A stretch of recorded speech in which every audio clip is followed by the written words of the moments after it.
जय श्री कृष्ण। दोस्तों, आज हम आपको बताएंगे कि शिशुपाल जब भी श्री कृष्ण को कटु शब्द कहता था या फिर उनका उपहास करता था, तब भी श्री कृष्ण उसे माफ क्यों कर देते थे।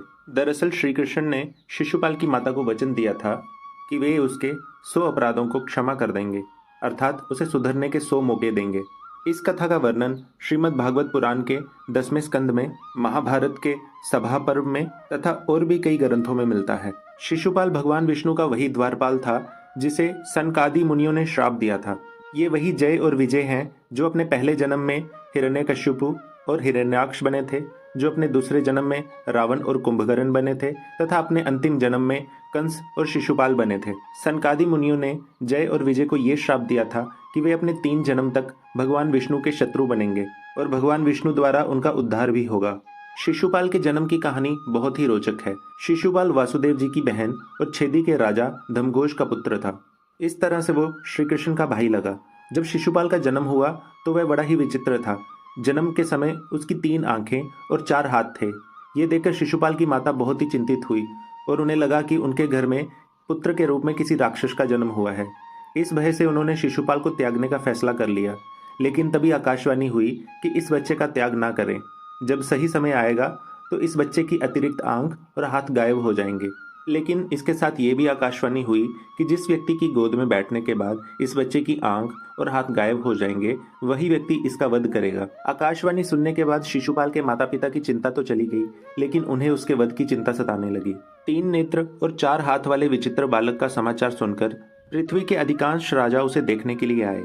छेदीराज ने सभी राजाओं का स्वागत किया और अपने शिशु को सबकी गोद में रखा, परंतु किसी भी राजा की गोद में जाने से शिशुपाल की अतिरिक्त आंख और हाथ गायब नहीं हुए। कुछ दिन बाद श्री कृष्ण और बलराम भी अपनी बुआ के पास अपने भाई को देखने के लिए आए।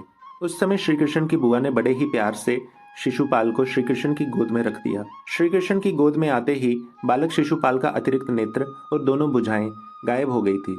इस घटना के बाद शिशुपाल की माता परेशान हो गई और उन्होंने भगवान श्री कृष्ण से शिशुपाल का वध ना करने का वचन लिया। भगवान श्री कृष्ण अपनी बुआ को दुखी नहीं देखना चाहते थे, लेकिन विधि के विधान को भी नहीं टाल सकते थे। इसलिए उन्होंने अपनी बुआ से कहा कि वे शिशुपाल की 100 गलतियों को माफ कर देंगे, लेकिन 101वीं गलती पर उसे दंड देना ही पड़ेगा। लेकिन इसके साथ ही उन्होंने बुआ को यह भी वचन दिया कि यदि शिशुपाल का वध करना भी पड़ा तो वध के बाद शिशुपाल को इस जीवन मरण के चक्र से मुक्ति मिल जाएगी। इसके बाद भगवान श्री कृष्ण वहां से चले गए।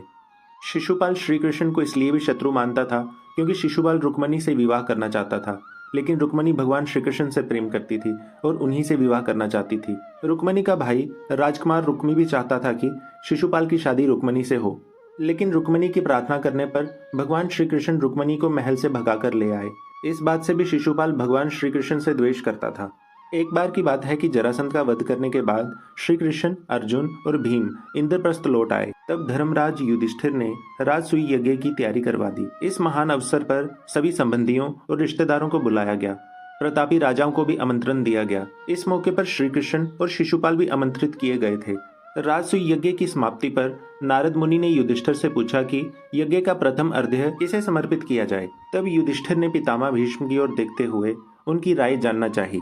पितामह भीष्म ने सभा में उपस्थित सभी महान पुरुषों को देखकर कहा कि इस सभा में उपस्थित सभी लोगों में श्री कृष्ण ही इस सम्मान के सही अधिकारी हैं। पितामह की बात सुनकर युधिष्ठिर और अन्य पांडव अत्यंत प्रसन्न हुए और श्री कृष्ण को प्रथम अर्घ्य देने का निश्चय किया। यह बात सभा में उपस्थित शिशुपाल को अच्छी नहीं लगी और वो इस बात के विरोध में खड़ा हो गया। उसने युधिष्ठिर से कहा, हे युधिष्ठिर, सभा में इतने महान राजाओं, महाराजाओं, ऋषियों के होते हुए इस कृष्ण को इतना बड़ा सम्मान क्यों दिया जा रहा है। ऐसी बातें कहकर शिशुपाल सभा से उठकर चला गया। युधिष्ठिर ने शिशुपाल को रोका और भीष्म पितामह से पूछा कि उनके इस विषय में क्या विचार हैं। पितामह भीष्म ने कहा कि उनका अभी भी यही विचार है कि इस सभा में उपस्थित सभी लोगों में वासुदेव श्री कृष्ण ही सर्वश्रेष्ठ हैं और इसीलिए इस सम्मान के सही अधिकारी वही हैं। पितामह भीष्म की बातें सुनकर शिशुपाल उनको भी अपशब्द कहने लगा। इस प्रकार शिशुपाल ने क्रोध में आकर श्री कृष्ण के लिए एक के बाद एक अपशब्दों की झड़ी लगा दी। यह सुनकर शिशुपाल को मार डालने के लिए पांडव तथा कई योद्धा खड़े हो गए, किंतु श्री कृष्ण ने उन सभी को रोक दिया। वहां वाद विवाद होने लगा, परंतु शिशुपाल को इससे कोई घबराहट नहीं हुई। कृष्ण ने सभी को शांत कर यज्ञ कार्य शुरू करने को कहा, किंतु शिशुपाल को इससे कोई फर्क नहीं पड़ा। उसने फिर से श्री कृष्ण को ललकारते हुए गाली दी। जैसे ही शिशुपाल की 100 गालियां पूरी हो गई, तब श्री कृष्ण ने गरजते हुए कहा, बस शिशुपाल बस। मैंने तेरे 100 अपराधों को क्षमा करने की प्रतिज्ञा की थी, इसलिए तेरे प्राण अभी तक बचे हुए हैं। लेकिन अब तुम्हारे 100 अपराध पूरे हो चुके हैं। अभी भी तुम खुद को बचा सकते हो। शांत होकर यहाँ से चले जाओ और चुपचाप बैठ जाओ, इसी में तुम्हारी भलाई है। लेकिन शिशुपाल पर श्री कृष्ण की चेतावनी का कोई असर नहीं हुआ, अतः उसने काल के वश में होकर अपनी तलवार निकालते हुए श्री कृष्ण को फिर से गाली दी। शिशुपाल के मुख से अपशब्द के निकलते ही श्री कृष्ण ने अपना सुदर्शन चक्र चला दिया और पलक झपकते ही शिशुपाल का सिर कटकर गिर गया।